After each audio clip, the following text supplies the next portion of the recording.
Entré a la oficina de mi esposa para sorprenderla con un almuerzo y encontré a mi hermano sentado a horcajadas sobre ella en su silla, lamiéndose la garganta. Me quedé paralizado, le dije 5 palabras y me fui. ¿Qué pasó después? Fue noticia en toda la ciudad. ¿Sabes que dicen que el amor te hace hacer estupideces? Bueno, al parecer también te hace empacar sushi a las 11 de la mañana y creerte un genio romántico. Estoy haciendo cola en Yamatos, un pequeño local en la calle 8 donde apenas caben 6 personas, viendo al viejo detrás del mostrador cortar pescado como si estuviera operando.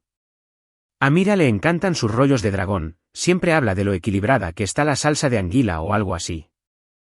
¿Yo? Solo sé que la hace sonreír, y últimamente, esas sonrisas han sido más escasas que un buen aparcamiento en Manhattan.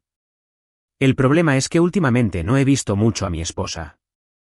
Hace 3 semanas, la ascendieron a socia senior en Harper & Lane, y de repente, nuestras conversaciones durante la cena se convierten en ella revisando correos electrónicos mientras pide comida para llevar. No me malinterpreten, estoy muy orgulloso de ella. Mira, es brillante, más dura que una roca, y se ha esforzado muchísimo para llegar hasta aquí. Pero, maldita sea, la extraño. Nos extraño. Así que sí, quizá sorprenderla con el almuerzo sea cursi. Quizá escribir, eres mi calma en el caos, en una nota adhesiva y pegarla en el recipiente me haga parecer una adolescente enamorada. Pero después de 8 años de matrimonio, a veces hay que recordarse mutuamente por qué se enamoraron, ¿no? El viaje en taxi al centro me da tiempo para dudar de mí mismo una docena de veces. ¿Y si está en una reunión? ¿Y si sus nuevos compañeros piensan que soy un marido pegajoso que no puede dejar trabajar a su mujer?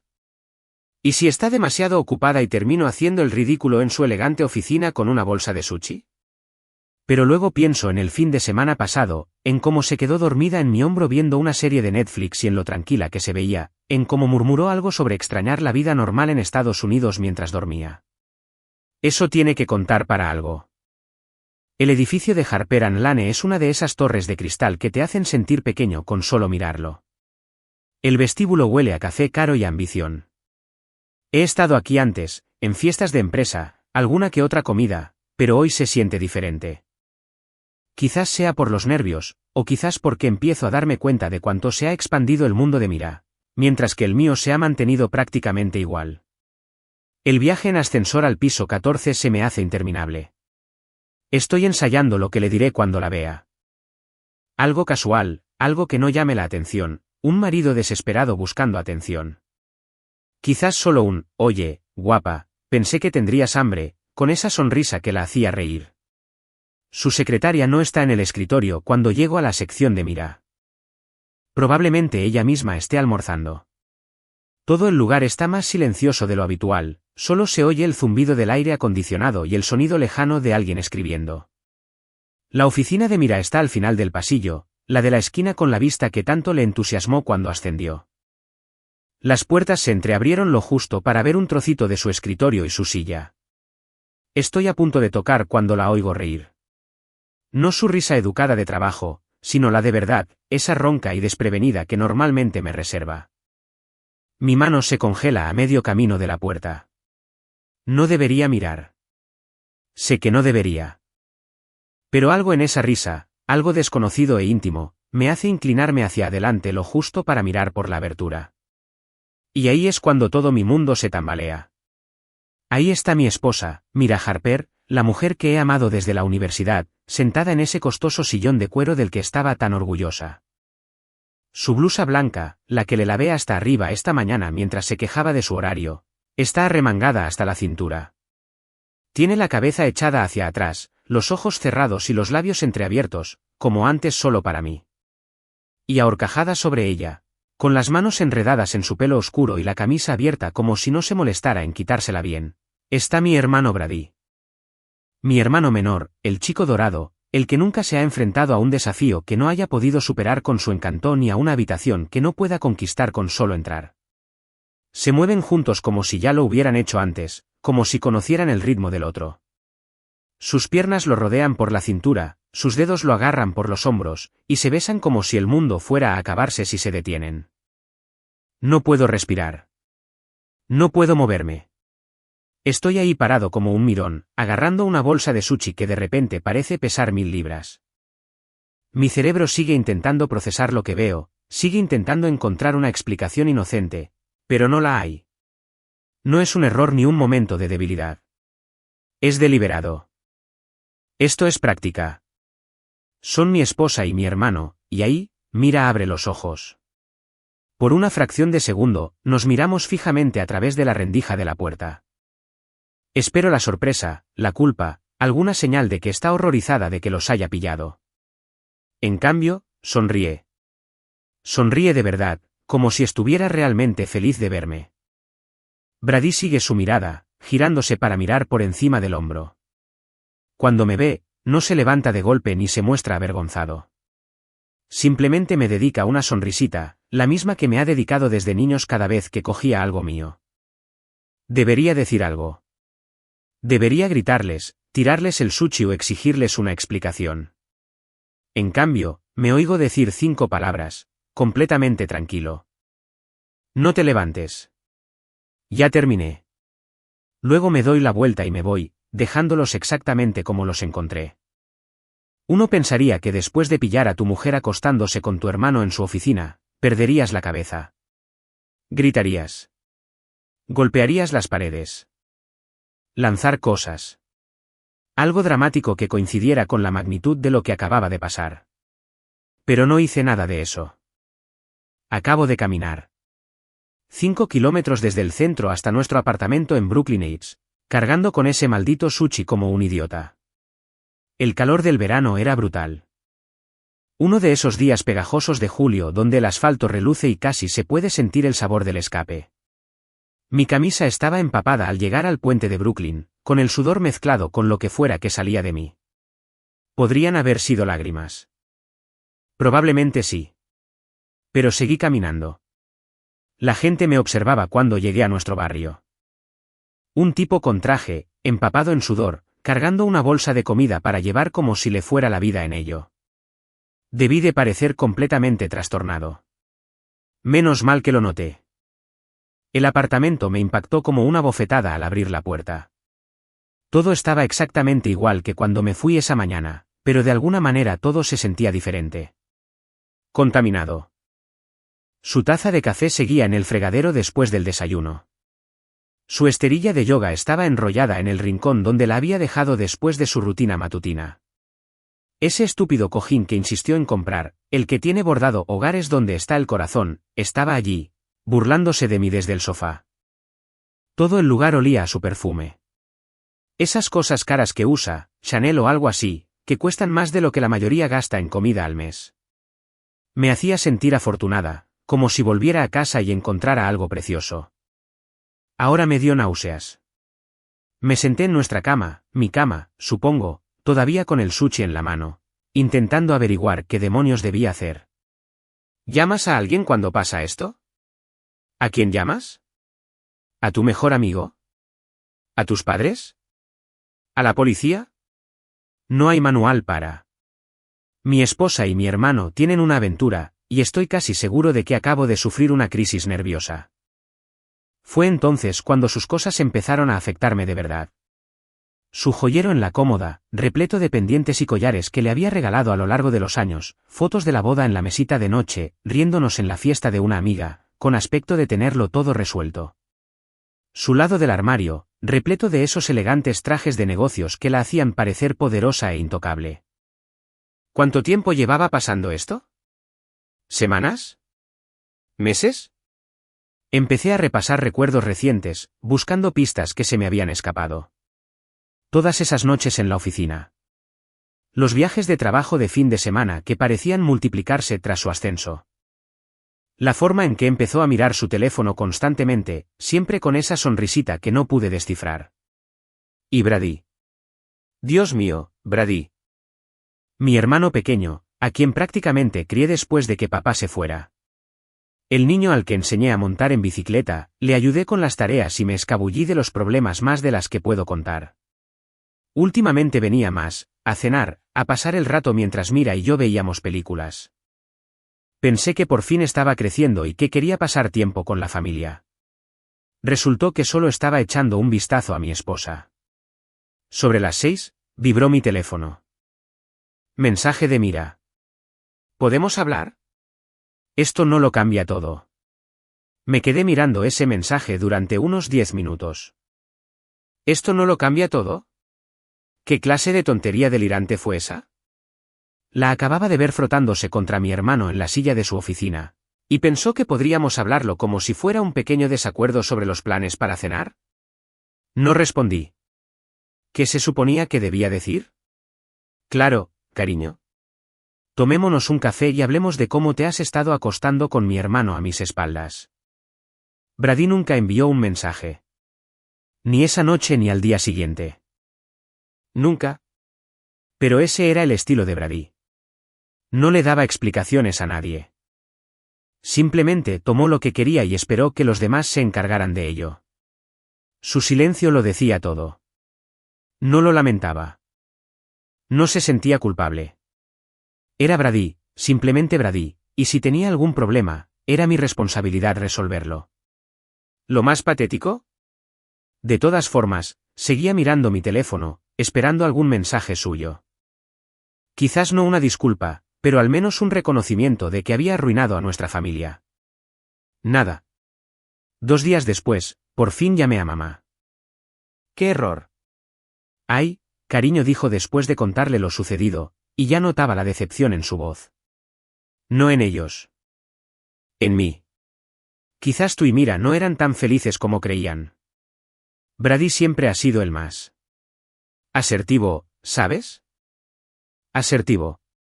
Así lo llamó cuando Brady también me robó la novia en la prepa. Cuando se atribuyó la idea de negocio que le había contado en la universidad. Cuando tomó prestado mi coche y lo destrozó, y luego de alguna manera convenció a nuestros padres de que en parte era culpa mía por prestárselo. Brady no era un tramposo, ni un mentiroso, ni un traidor. Simplemente era asertivo. Mamá, se acuesta con mi esposa. Lo sé, cariño, pero estas cosas pasan. Quizás sea lo mejor. Siempre has estado tan cómoda. Quizás esta sea una oportunidad para que todos encuentren lo que realmente les hace felices. Incluso ella se puso de su lado. Mi propia madre ya los excusaba antes de que terminara de explicarles lo sucedido. Fue entonces cuando lo comprendí de verdad. No se trataba solo de pillarlos juntos. No se trataba solo de infidelidad, traición ni de ninguno de los típicos desastres en las relaciones que le ocurren a la gente normal. Se trataba de ser reemplazado. Sistemáticamente. Completamente. Mira no solo quería terminar nuestro matrimonio. Quería a Brady dentro. Y todos, incluida mi propia familia, parecían pensar que era perfectamente razonable. Como si solo fuera un sustituto hasta que apareciera un modelo mejor. No me estaban engañando. Me estaban descartando. Y, al parecer, fui el último en darme cuenta. 3 días de silencio absoluto por parte de ambos. Y entonces Mira aparece en mi puerta como si me estuviera entregando un regalo de cumpleaños. Lleva ese vestido azul marino que sabe que me encanta. Ese que le sienta de maravilla y la hace parecer salida de una revista. Su cabello es perfecto. Su maquillaje, impecable. Y lleva este sobre blanco impecable con esquinas doradas en relieve, como si fuera una diplomática entregando un tratado de paz. Hola. Dice, como si fuéramos vecinos que no nos hubiéramos hablado en mucho tiempo. Como si no hubiera destruido nuestro matrimonio hace 3 días. No la invito a pasar, pero pasa junto a mí de todos modos, dejando su bolso en la encimera de la cocina como si aún viviera aquí. Su audacia es impresionante. Sé que estás molesta, empieza, y casi me río. Disgustada. Como si estuviera haciendo pucheros porque olvidó comprar leche.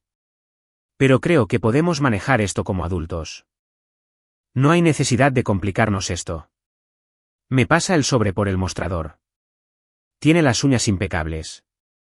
Un rosa suave que probablemente costó más de lo que la mayoría de la gente gana en un día. Me pregunto si Brady los pagó. ¿Qué es esto? Mi propuesta. Para el divorcio. Dice que es tan natural, como si estuviera hablando de planes para comer. Le pedí a mi abogado que redactara algo justo. Algo que nos funciona a ambos. Abro el sobre y lo primero que me llama la atención es lo oficial que parece. Papel grueso y caro. Membrete legal. El tipo de presentación diseñada para hacerte sentir pequeño y abrumado. Pero lo leí de todos modos, y con cada línea, siento que me sube la presión. $20.000.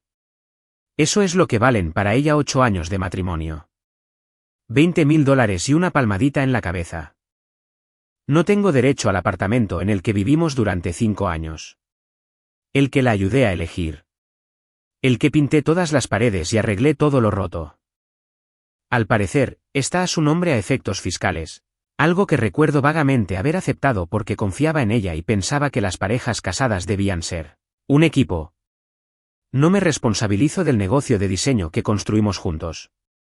El que dirijo desde la habitación de invitados mientras ella se convertía en la imagen de la marca en eventos de networking y cenas con clientes.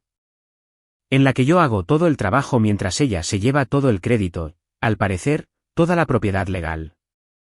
También a efectos fiscales. Sin pensión alimenticia. Sin bienes compartidos. Sin reconocimiento de que he pasado los últimos 3 años básicamente subsidiando su carrera mientras la mía quedaba relegada a un segundo plano. Solo $20.000 y una amable sugerencia de desaparecer discretamente. Estás siendo emotiva, dice cuando levanto la vista de los papeles. Sé que esto es difícil, pero si podemos seguir adelante como adultos, todos ganamos. Todos ganamos. Intento mantener la voz serena, pero noto que me estoy poniendo nerviosa. ¿Cómo gano en esta situación, Mira?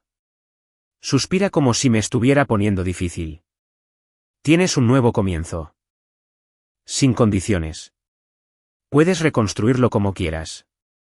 Por $20.000. Es más que justo romper con esto.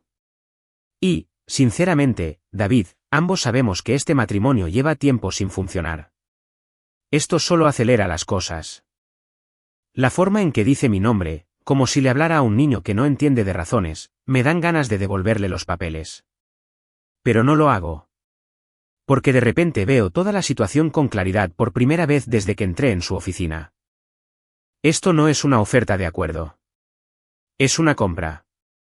Ella intenta comprar mi silencio, mi cooperación, mi desaparición total de su vida, para poder seguir adelante con Brady sin complicaciones. Los $20.000 no son generosidad. Es el precio de hacerme ir.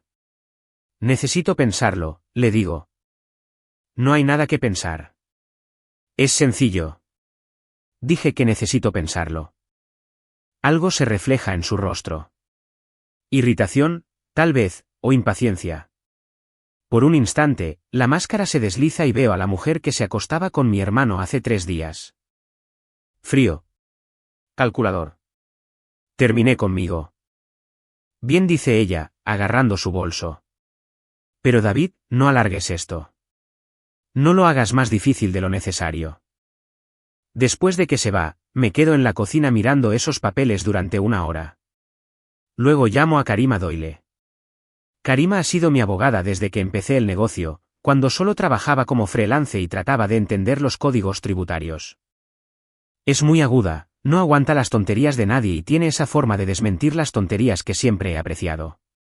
Ahora mismo, necesito a alguien que pueda ver a través de la pulida presentación de Mira y me diga qué está pasando realmente. 20 minutos después, estoy sentada en la oficina de Karima viéndola hojear la propuesta de Mira. Tararea mientras lee, y sus cejas se van elevando. Entonces se ríe. No es una risita educada, sino una risa sibilante, como si acabara de oír el chiste más gracioso de su vida. Oh, esto es una fortuna, dice, secándose los ojos. Es una fortuna. A ver si adivino, todo está a su nombre para efectos fiscales. Asiento. ¿Y el negocio que han estado manejando juntos? También es de ella. Al parecer. Karima se recuesta en su silla, todavía sonriendo. Tu esposa no te va a dejar así como así, David. Lleva meses preparándose para dejarte, quizá más. Todo este asunto, el apartamento, el negocio, y probablemente también tus cuentas bancarias, Te ha estado alejando sistemáticamente de tu vida. La habitación parece darte vueltas. ¿Qué quieres decir? O sea, no te ofrece un acuerdo. Te ofrece dinero para silenciarte. Quiere que te vayas, en silencio y por completo, para poder adaptarse a su nueva vida sin complicaciones. Como un esposo que podría tener derechos legítimos sobre propiedades e ingresos. Karima deja los papeles y me mira con seriedad. La pregunta es, ¿vas a dejar que te compre o vas a hacerla pagar el precio de lo que ha hecho? Lo que pasa con estar casada con alguien durante 8 años es que aprendes sus hábitos. Sus patrones. La forma en que organizan sus archivos, cómo nombran sus documentos, donde esconden lo que no quieren que veas. Mira siempre pensó que era la inteligente de nuestra relación. La estratégica, la que planeaba con antelación. Pero olvidó que fui yo quien configuró todos nuestros sistemas digitales. Cada cuenta en la nube, cada unidad de respaldo, cada carpeta compartida, todo lo creé yo. Y guardé copias de todo. Mientras Mira y Brady publicaban su nueva vida en redes sociales como si estuvieran celebrando su regreso, yo estaba en mi habitación de invitados revisando 5 años de registros financieros. Extractos bancarios, contratos de clientes, documentos fiscales, informes de gastos. Todo el papeleo aburrido que Mira me dejaba con gusto mientras ella se concentraba en el panorama general. Pero las publicaciones de Instagram eran algo diferente. Brady sin camisa en un lago al norte del estado, flexionando el torso para la cámara con el mensaje, viviendo mi mejor vida. Mira en una ceremonia de premios, deslumbrante con un vestido negro que nunca antes le había visto, aceptando un reconocimiento de la industria con el brazo de Brady alrededor de su cintura. Ya ni siquiera intentaban ser sutiles. Los comentarios estaban llenos de gente felicitándolos por su nueva relación. Como si fueran una especie de pareja famosa en lugar de 2 personas que destrozaron un matrimonio. Pero las redes sociales podían esperar. Tenía asuntos más importantes que atender. La primera señal de alerta apareció en nuestra cuenta de empresa hace 18 meses. Una transferencia de $15,000 a una empresa llamada Harper Communications, LLC. Nunca había oído hablar de Harper Communications, pero una búsqueda rápida mostró que estaba registrada con el apellido de soltera de Mira, y Brady figuraba como copropietario. Interesante. Investigué más a fondo. Más transferencias. Siempre en cantidades lo suficientemente pequeñas como para evitar que se activaran alertas automáticas. $3,000 por aquí, $5,000 por allá. $8,000 para cubrir gastos de marketing que nunca aprobé. Las fechas también eran fascinantes. Mucha actividad en torno a nuestro aniversario del año pasado, en torno a mi cumpleaños, en torno a Navidad. Como si lo estuviera celebrando robándome. Los contratos con los clientes eran aún mejores. ¿Recuerdan la cuenta de Morrison? ¿La gran renovación de marca corporativa que se suponía sería nuestro proyecto estrella? Según mis registros, les cobramos $75,000. De los depósitos, solo $45,000 ingresaron en nuestra cuenta conjunta. Los otros $30,000 fueron directamente a Harper Communications para servicios de consultoría adicionales. La participación de Brady se remontaba a mucho antes de lo que pensaba. Mucho antes. Esa empresa fantasma llevaba 2 años activa, desviando dinero discretamente de los proyectos en los que había trabajado, los clientes que había gestionado y los diseños que había creado. Mientras yo trabajaba y Mira se hacía pasar por una exitosa empresaria en elegantes eventos de networking, mi teléfono sonó alrededor de la medianoche. ¿Karime? Por favor, dime que no estás sentado en la oscuridad, obsesionado con las hojas de cálculo, dijo. Es peor de lo que pensábamos. Abrí otro documento en mi portátil. Llevan 2 años con un negocio paralelo. Mira les ha estado facturando a nuestros clientes servicios inexistentes y canalizando el dinero a través de una empresa que comparte con Brady. Silencio al otro lado. Entonces, eso no es solo adulterio, David. Es fraude. Fraude electrónico. Fraude fiscal. Probablemente haya otros tipos de fraude en los que aún no he pensado. Hay más. ¿Recuerdas cómo siempre insistía en encargarse de las comunicaciones con los clientes? Encontré correos electrónicos donde ofrecía servicios adicionales de estrategia de marca a nuestras cuentas más importantes. Servicios que yo nunca presté, que nuestra empresa nunca ofreció. Pero Harper Communications sí. Karima guardó silencio un buen rato. ¿De cuánto estamos hablando? Repasé mis cálculos. Al menos $150.000 en los últimos 2 años. Quizás más si sigo investigando. Dios mío. Se suponía que solo el proyecto Morrison nos prepararía para los próximos 5 años. En cambio, 1/3 terminó financiando lo que sea que hayan estado haciendo a mis espaldas. Tenemos que actuar rápido, dijo Karima. Si se dan cuenta de que has encontrado esto, empezarán a cubrir sus huellas. Mañana presento los papeles del divorcio por adulterio, fraude e incumplimiento del deber fiduciario. Y vamos a ir tras ambos. Ambos. Brady no es solo el compañero de tu esposa, David. Es su socio. Lleva años participando activamente en estafarte. Eso lo hace responsable de todo. Después de colgar, seguí investigando. Cuanto más profundizaba, más clara era la situación. No fue una aventura apasionada que se salió de control. Fue un plan calculado a largo plazo. Llevaban años desarrollando su estrategia de salida, transfiriendo activos sistemáticamente, forjando sus propias relaciones comerciales y preparándose para el día en que me descartaran por completo. La oferta de $20,000 no fue insultante por ser baja.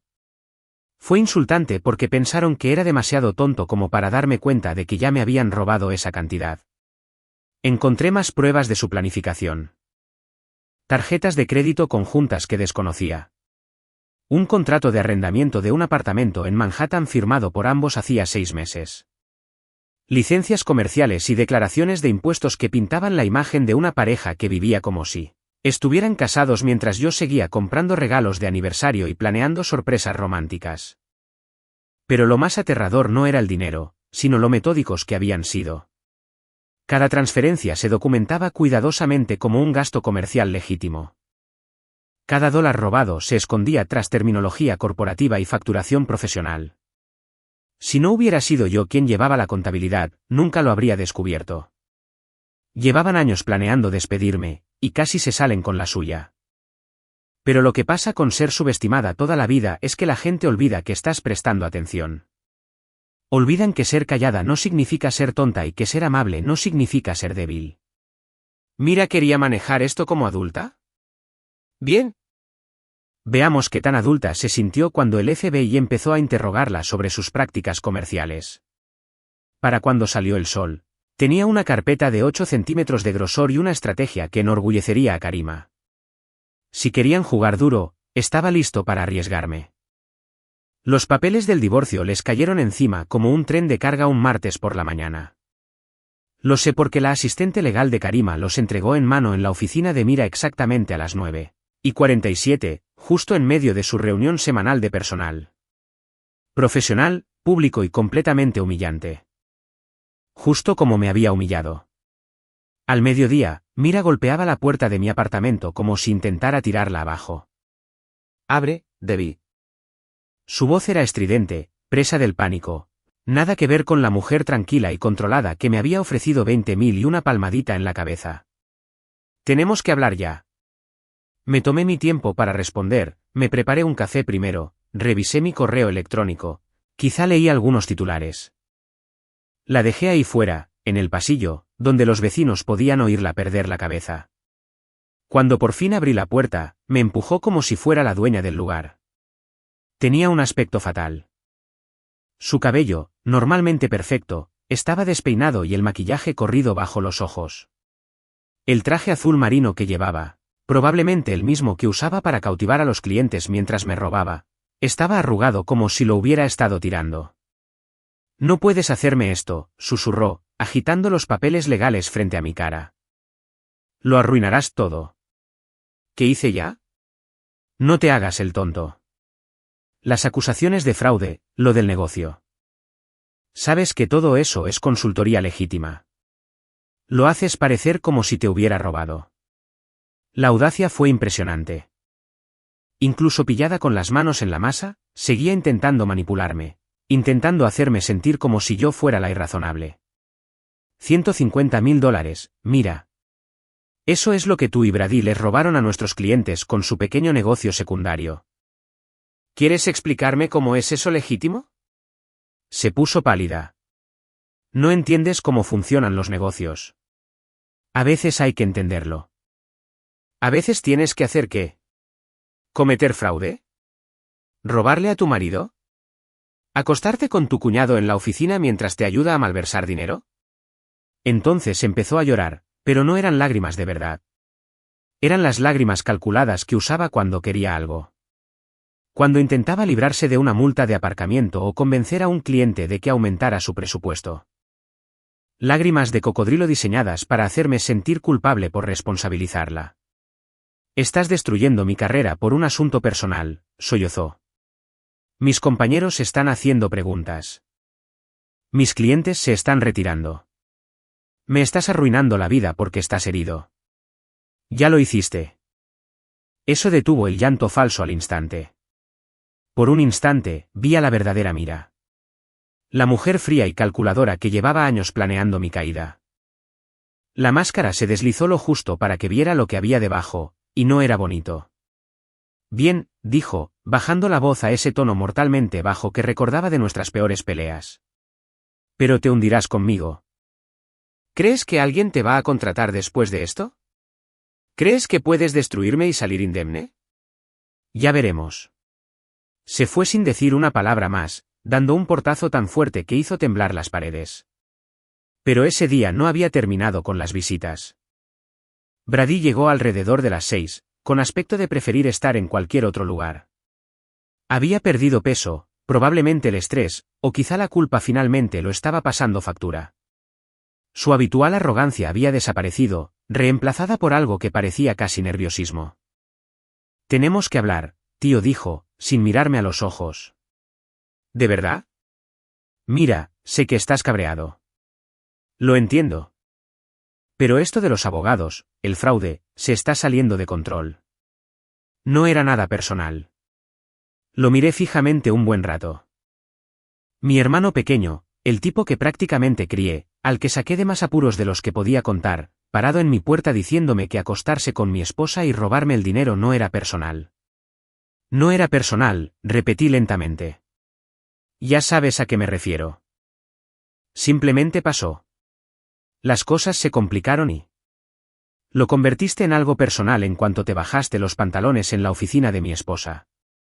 Se estremeció como si le hubiera dado una bofetada. Bien. Vamos, David. Somos familia. Podemos resolver esto sin abogados, tribunales ni todo este drama. Mira, cometió un error con el negocio, pero podemos arreglarlo. Todos podemos seguir adelante. ¿Pasar a qué? ¿Tú y Mira jugando a las casitas mientras yo finjo que nada de esto ha pasado? No tiene por qué ser raro. La gente se divorcia constantemente. Eso no significa que no podamos seguir siendo hermanos. La estupidez de esa declaración me dejó sin palabras por un momento. Parecía creer que se trataba de un pequeño drama familiar que podríamos arreglar en la cena de Navidad. Como si no hubiera pasado 2 años destruyendo sistemáticamente mi matrimonio y mi negocio. Sal, dije en voz baja. David, sal de mi apartamento. Sal de mi vida. Y dile a tu novia que si vuelve a venir, llamaré a la policía. Parecía que quería discutir, pero algo en mi cara debió convencerlo de lo contrario. Quizás fue que no le gritaba, ni lloraba, ni le rogaba que me explicara. Quizás fue porque ya no era el mismo que arreglaba sus desastres y justificaba su comportamiento. Estás cometiendo un error, dijo desde la puerta. Esto nos va a hacer daño a todos. Ya hiciste esa parte. Después de que se fuera, me serví un whisky y me senté en mi sofá. Mi sofá, en mi apartamento, rodeada de mis cosas que aún no habían logrado robar. El silencio se sentía diferente al de hace una semana. Menos vacío, más tranquilo. Mi teléfono vibró. Mensaje de un número desconocido. Vi la noticia en voz boostea. Bien por tu defensa. Busqué la cuenta de Instagram. Al parecer, Alguien había filtrado los detalles básicos de nuestra solicitud de divorcio y la página de chismes que Mira leía religiosamente estaba en su mejor momento. Esposa infiel y cuñado enfrentan cargos de fraude, decía el titular, acompañado de fotos que habían sacado de las redes sociales de Mira y Brady. Los comentarios fueron brutales. Cientos de personas los calificaron de repugnantes, me aplaudieron por no rendirme y compartieron sus propias historias de traición y venganza. Se estaba viralizando como solo un drama familiar verdaderamente impactante podía. Sonó mi teléfono. Número desconocido. ¿Señor Harper? Soy Jessica Chun de Canal 7 Noticias. Nos gustaría entrevistarle sobre su divorcio. Se ha vuelto muy popular en redes sociales y creemos que a nuestros espectadores les interesaría conocer su versión. Colgué sin contestar, pero sonreí al hacerlo. Creían que desaparecería sin hacer ruido. Creían que aceptaría su insultante oferta de acuerdo y desaparecería de sus vidas como un error inoportuno. Estaban a punto de descubrir lo equivocados que estaban. Las redes sociales son maravillosas cuando te benefician. A las 48 horas de que la esposa de ese jefe publicara la noticia, todas las principales cuentas de chismes la habían recogido. La historia era simple y devastadora. Una exitosa empresaria la engaña con el hermano de su esposo, la pillan robando dinero e intenta comprar su silencio con una oferta de acuerdo insultante. Lo tuvo todo: traición, drama familiar, fraude corporativo y un toque de David contra Goliat que la gente no pudo resistir. La marca de influencia de Brady, cuidadosamente seleccionada, fue la primera en caer. Su Instagram se había centrado en la masculinidad auténtica y la fraternidad, lo cual resulta irónico. Consiguió una base de seguidores promocionando su gimnasio, vendiendo suplementos proteicos y publicando contenido motivacional sobre lealtad e integridad. Los acuerdos de patrocinio comenzaron a desaparecer a las pocas horas de conocerse la noticia.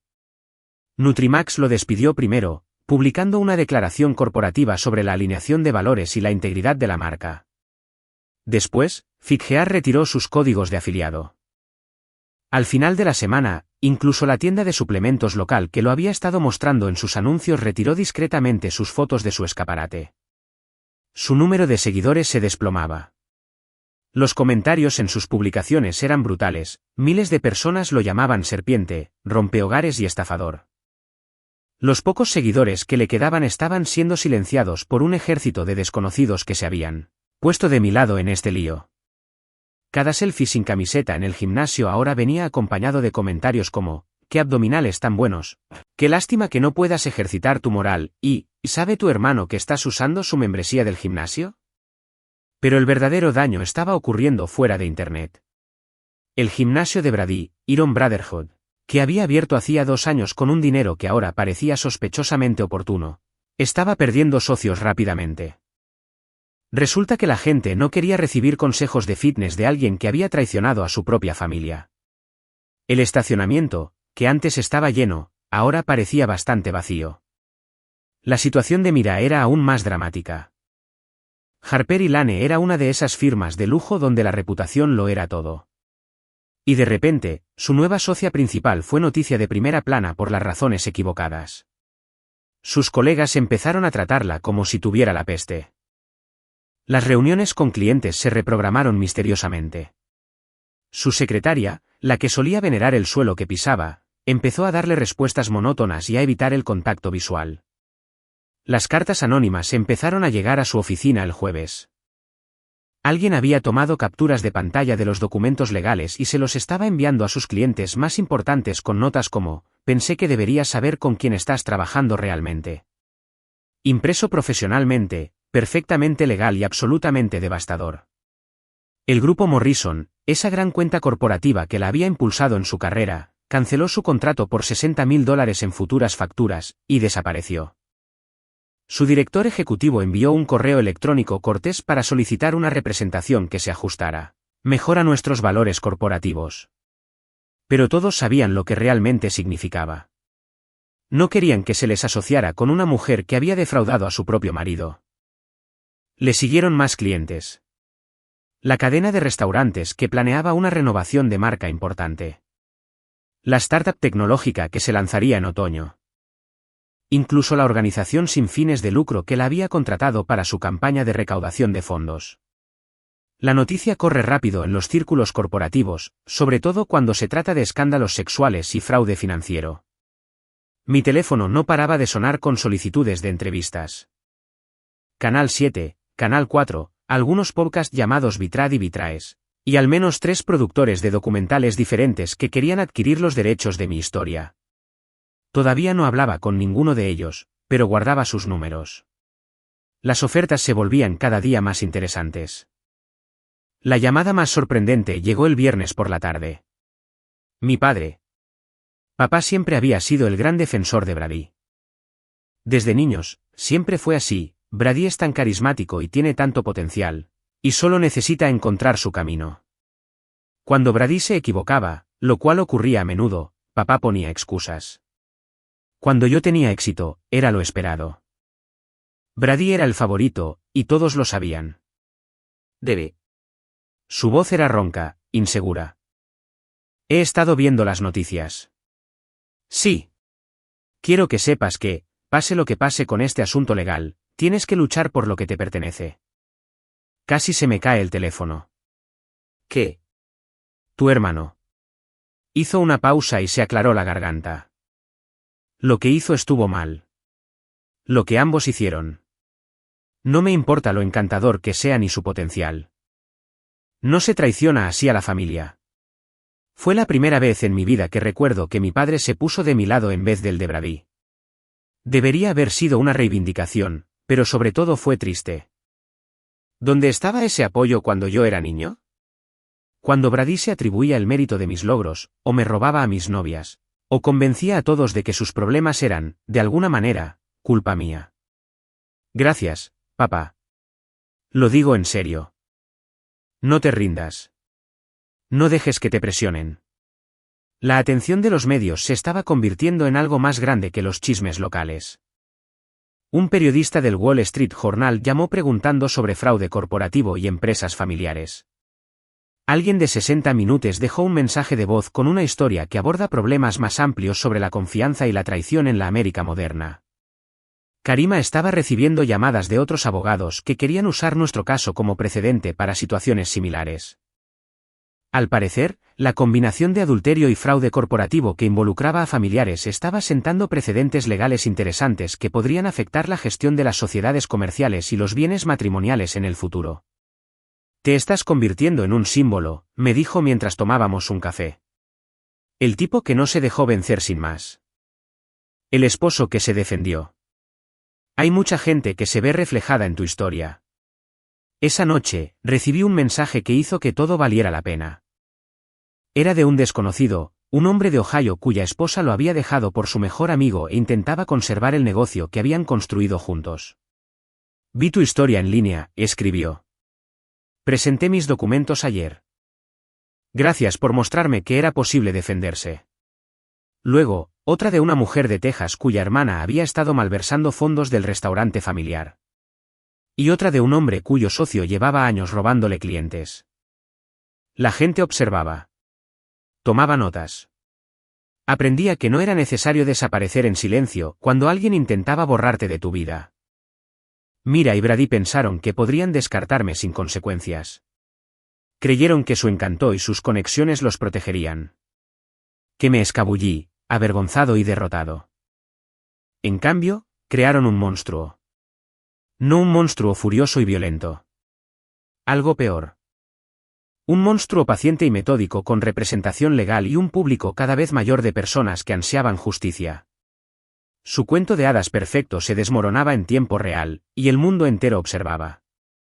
La mediación estaba programada para las 10 de la mañana de un martes en la sala de conferencias de Harper & Lane. Un territorio neutral que parecía todo menos neutral. Entrar en ese edificio donde los había visto juntos 3 meses atrás debería haber sido traumático, pero en cambio, fue como un cierre. Estaba regresando a la escena del crimen, pero esta vez no llevaba sushi ni falsas esperanzas. Esta vez conté con Karima, su asistente legal Marcus y una contadora forense llamada doctora Sarachun, capaz de crear hojas de cálculo que contaran historias que te dejarían atónito. La sala de conferencias era uno de esos espacios corporativos intimidantes, diseñados para hacerte sentir pequeño. Ventanales de piso a techo con vistas a Manhattan, una mesa de mármol con capacidad para 20 personas, una obra de arte abstracto que probablemente costaba más que los coches de la mayoría. Mira ya estaba allí cuando llegamos y estaba absolutamente deslumbrante. Se había puesto toda la carne en el asador para la ocasión, un traje negro a medida que probablemente costaba $3.000, el pelo recogido en un moño perfecto y un maquillaje impecable, digno de una portada de revista. Parecía triunfadora, con autoridad, como alguien que jamás se había equivocado. Pero había grietas si sabías dónde mirar. Le temblaban ligeramente las manos mientras ordenaba los papeles. Miraba fijamente a la puerta como si esperara que alguien entrara y la arrestara. Y su abogado, un tiburón canoso de Manhattan que cobraba $500 la hora solo por respirar, parecía que preferiría estar en cualquier otro lugar. Se estaba corriendo la voz sobre este caso en la comunidad legal, y nadie quería estar en el lado equivocado. Brady llegó 15 minutos tarde, lo cual era típico. Pero este no era el Brady seguro y arrogante con el que crecí. Su ropa de diseñador habitual había sido reemplazada por un traje que le quedaba mal y parecía que se lo había prestado a alguien. Llevaba el pelo demasiado largo, como si hubiera estado posponiendo cortárselo. Y cuando entró en la habitación, no pudo mirar a nadie a los ojos. Ni a los míos. Ni a los de Mira. Ni siquiera el de su propio abogado. Se desplomó en una silla al fondo de la mesa como un niño al que acaban de llamar a la oficina del director. Sin pavoneo. Sin sonrisa burlona. Solo un hombre que poco a poco iba descubriendo su encanto y su atractivo. Damas y caballeros, comenzó el mediador. Algún ex juez que probablemente haya visto todo tipo de dramas familiares imaginables. Estamos aquí hoy para hablar sobre la disolución del matrimonio entre David y Mira Harper, así como sobre asuntos comerciales relacionados con Brady Harper. Karima no perdió el tiempo con palabras amables. Abrió su maletín y sacó una pila de documentos tan gruesa que podría ahogar a un caballo. Pedimos $175.000 por daños y perjuicios, anunció, con una voz que atravesaba la sala como una cuchilla. Además de la plena propiedad de la empresa de diseño. Más daños punitivos por fraude e incumplimiento del deber fiduciario. El silencio que siguió fue ensordecedor. El rostro de Mira pasó de la confianza a la conmoción y finalmente a palidecer por completo en unos 3 segundos. Su abogado empezó a rebuscar papeles frenéticamente, probablemente intentando averiguar cómo habían calculado tan mal. «Estás loca», consiguió decir Mira por fin, con la voz ligeramente quebrada. Eso es completamente irrazonable». ¿En serio? La doctora Chin abrió su portátil y lo conectó al sistema de presentaciones de la sala. Repasemos las cifras. Lo que siguió fueron los 15 minutos más hermosos de mi vida. La doctora Chin expuso metódicamente cada transacción fraudulenta, cada pago desviado, cada dólar robado de nuestro negocio conjunto y canalizado a la operación paralela de Brady y Mira.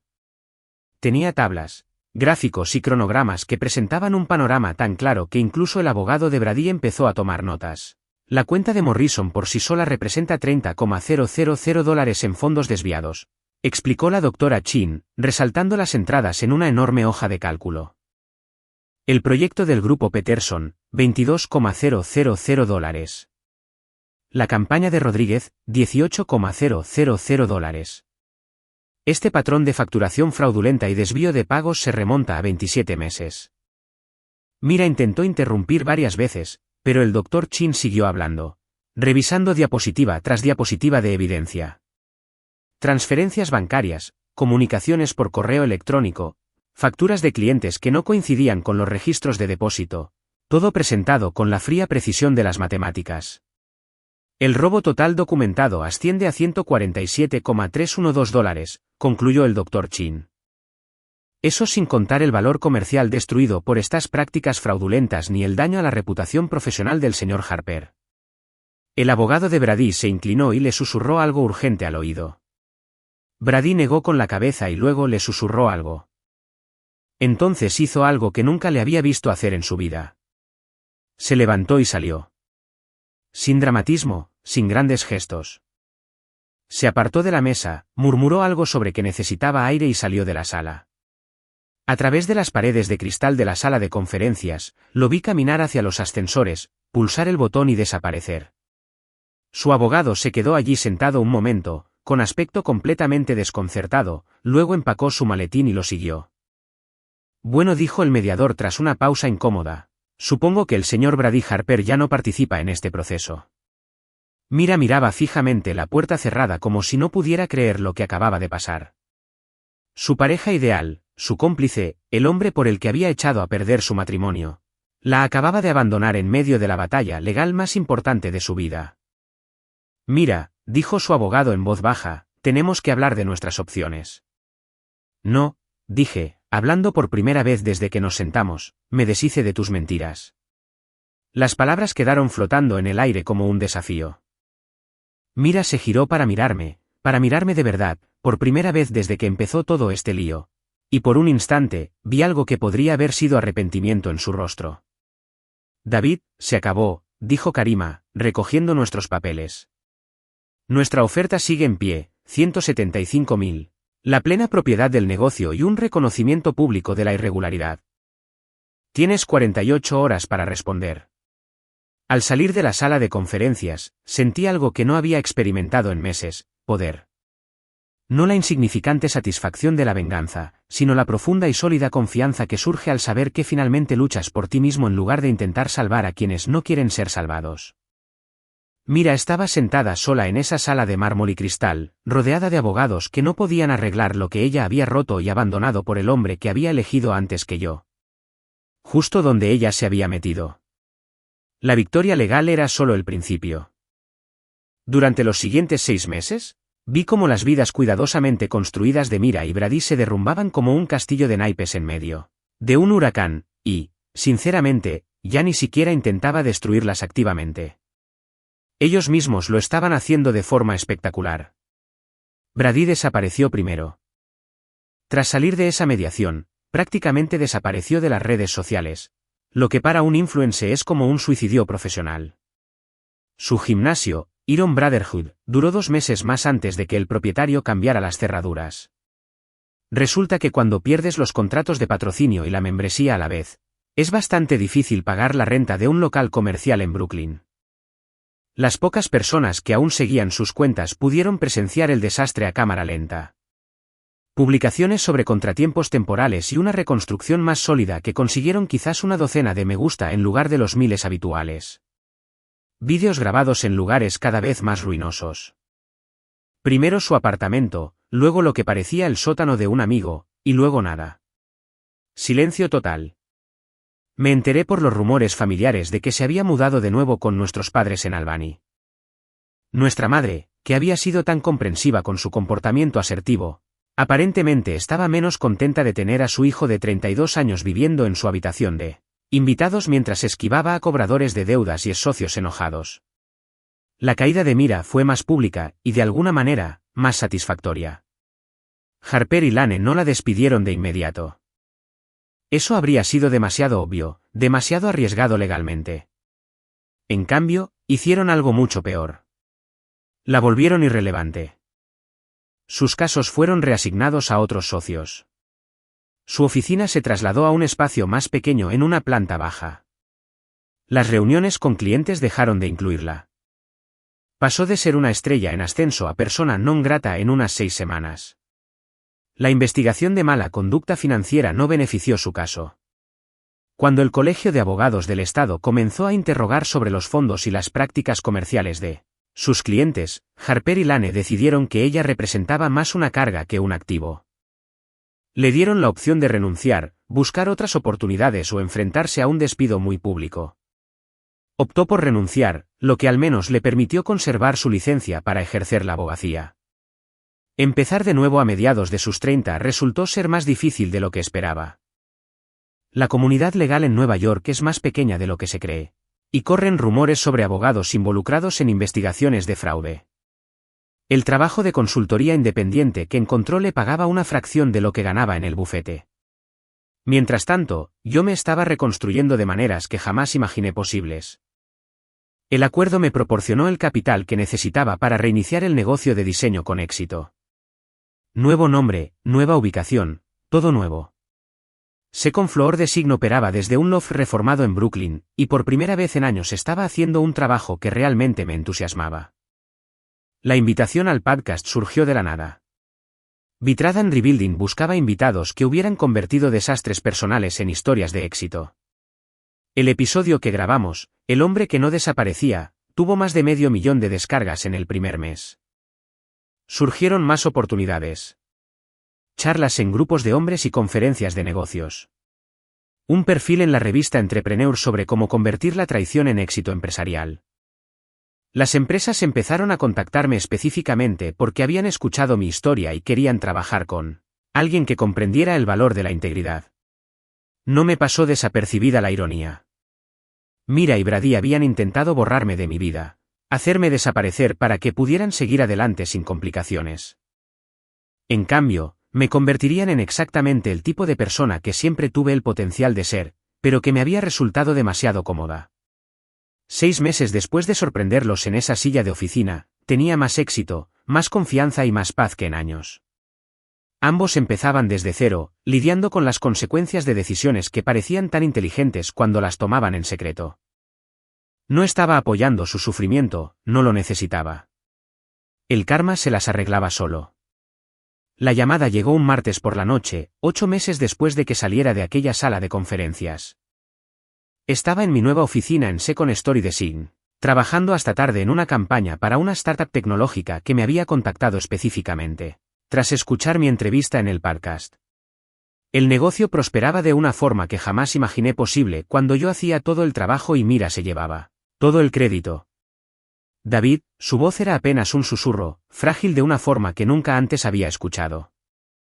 Por un segundo, casi no la reconocí como Mira. Sí, hola. Hizo una pausa, y pude oír su respiración, temblorosa e insegura. Extrañaba la forma en que creías en mí. El silencio se extendía entre nosotros como un abismo. Afuera de mi ventana, Brooklyn cobraba vida con la energía del atardecer. Gente volviendo a casa del trabajo, parejas reunidas para cenar, el ritmo normal de vidas que no implosionaban a cámara lenta. Sé que no merezco llamarte, continuó al ver que no respondía. Sé que destruí todo lo bueno que teníamos, pero sigo pensando en cómo me mirabas, como si pudiera hacer cualquier cosa, ser cualquier cosa. Como si valiera la pena creer en mí. Me recosté en la silla, mirando las luces de la ciudad. Hubo un tiempo en que una llamada como esta me habría destrozado. En que oír el dolor en su voz me habría hecho querer arreglarlo todo. Ser el esposo comprensivo que la ayudó a reconstruirse. Pero ese hombre había muerto en la silla de su oficina hacía 8 meses. Brady se fue, dijo, llenando el silencio. Se fue hace 3 semanas, simplemente empacó sus cosas y desapareció, sin dejar ni una nota. No me sorprendió, Brady nunca había sido bueno aguantando cuando las cosas se ponían difíciles. Cuando se quedó sin dinero, sus seguidores en redes sociales se volvieron en su contra y la realidad de ser un fraude lo alcanzó. Por supuesto que huyó. Ese era el patrón de Brady, conseguir algo bueno con su encanto. Gastarlo y luego seguir adelante cuando las consecuencias aparecían. Lo siento, dije, y lo decía en serio. No porque la hubiera dejado, sino porque ahora se estaba dando cuenta de lo que yo sabía de mi hermano desde hacía años. Pensé. Se le quebró la voz. Creí que lo nuestro era real. Creí que me amaba como tú. Pero solo me estaba usando, ¿no? Igual que te usó a ti. La pregunta flotaba en el aire como humo. Quería la absolución, quería que le dijera que Brady había sido el villano y que ella había sido otra víctima. Pero eso no era cierto, y ambos lo sabíamos. Brady no te obligó a robarnos el negocio, dije en voz baja. Brady no te obligó a intentar comprarme con $20.000. Brady no te obligó a elegirlo por encima de nuestro matrimonio. Ella lloraba ahora, sollozos suaves que podrían haberme roto el corazón en otro tiempo. Lo sé. Sé que lo hice. Solo que no sé cómo solucionarlo. No sé cómo volver a ser la persona que era antes de que todo esto pasara. No puedes retroceder, Mira. Ninguno de los dos puede. ¿Crees? Respiró temblorosamente. ¿Crees que hay alguna manera de intentarlo de nuevo? ¿Empezar de cero? He aprendido mucho sobre mí misma, sobre lo que realmente importa. Podría ser mejor esta vez. La petición debería haberme enfadado, pero en cambio, me sentí cansada. Cansada de cargar con el peso de sus decisiones. Cansada de ser la persona a la que recurría cuando se le acababan las opciones. Cansada de que la trataran como un plan B. No. Dije simplemente, por favor, David. Sé que no lo merezco, pero... Porque ya no lo merezco. Eso la detuvo a media frase. El llanto también paró. ¿Qué? Ya no creo en ti, mira.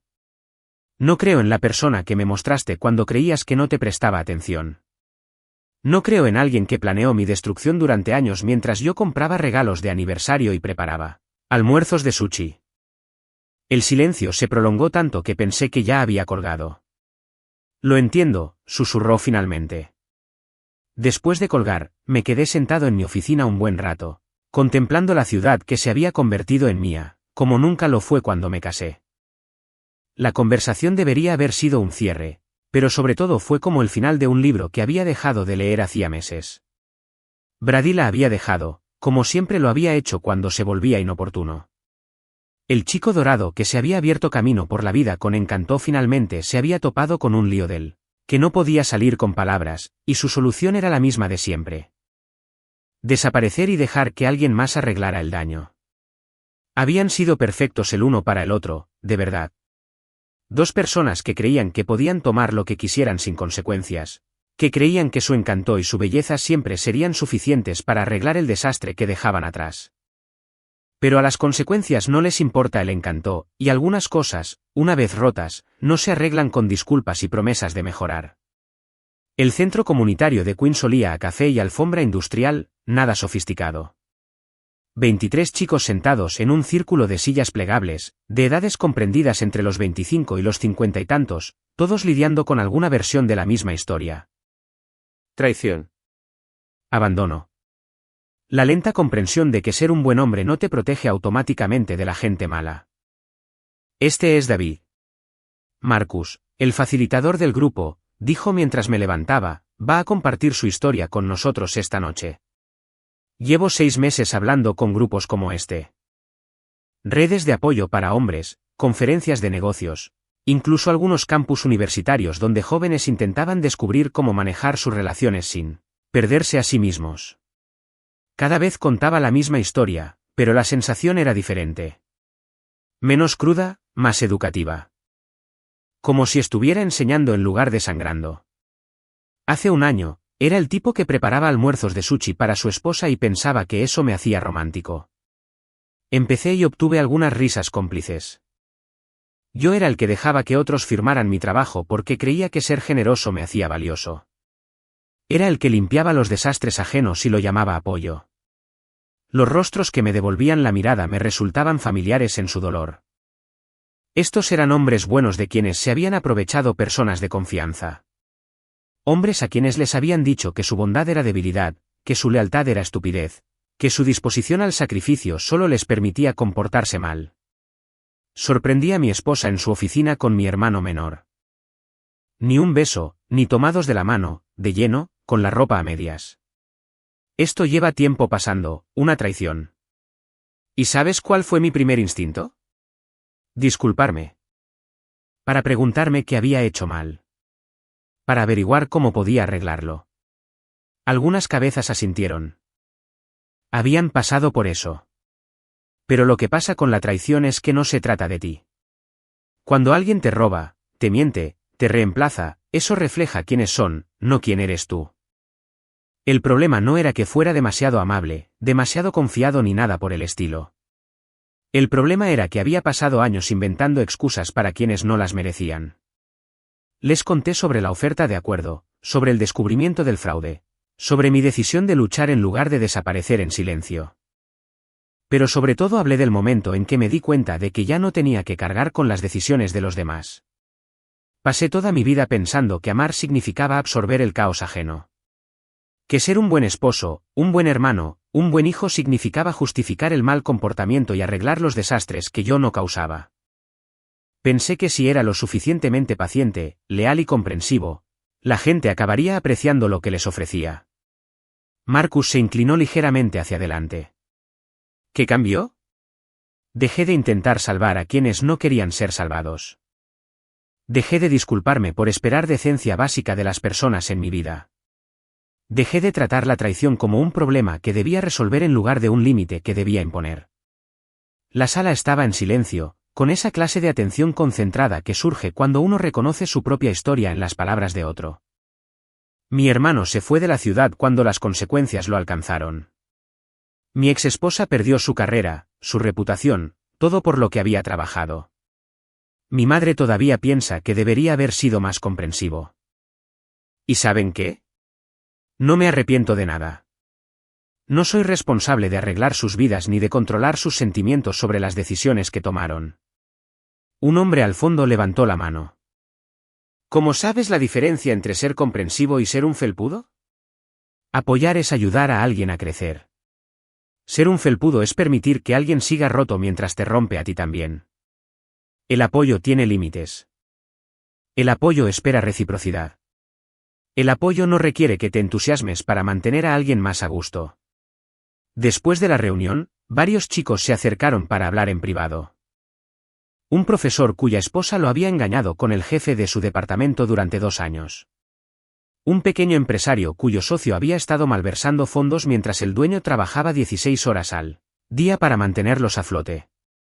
Un joven padre cuyo hermano seguía pidiendo prestado dinero que nunca devolvía mientras lo criticaba por ser tan estricto con las finanzas. Siempre pensé que ser más grande significaba recibir el golpe, dijo uno de ellos. Ser más grande significa tener estándares, respondí. Significa negarse a participar en tu propia destrucción solo porque alguien a quien amas se siente cómodo viéndola ocurrir. De camino a mi apartamento en Brooklyn, pensé en el hombre que había sido hace un año. El tipo que se habría pasado la noche preguntándose si Mira estaba bien, si Brady necesitaba ayuda, si nuestra madre estaba decepcionada por cómo había gestionado todo. El tipo que habría estado planeando maneras de arreglar relaciones que otros habían decidido destruir. Ese hombre había muerto en una silla de oficina un martes por la tarde, y no lo extrañé. Había sido amable, paciente, leal hasta la exageración, y esas no eran malas cualidades. Pero también había tenido miedo. Miedo al conflicto, miedo a la soledad, miedo a exigir el mismo respeto que les daba a todos. El hombre en el que me había convertido no era más duro, más cruel ni menos cariñoso. Simplemente tenía más claro lo que aceptaba y lo que no. La claridad no nace de momentos de calma ni de una reflexión pacífica. Se forja en el fuego de la traición, en el momento en que te das cuenta de que algunas personas lo aceptarán todo y seguirán pidiendo más. Aparqué frente a mi edificio y miré las luces de mis ventanas. Mi espacio, mis reglas, mi vida construida a mi manera. Sin nadie a quien controlar, arreglar ni excusar. Solo yo, finalmente cómodo con el hombre que siempre tuve el potencial de ser. El coraje habría sido quedarse y luchar por un matrimonio que ya había terminado. La claridad fue alejarse y construir algo mejor desde las cenizas.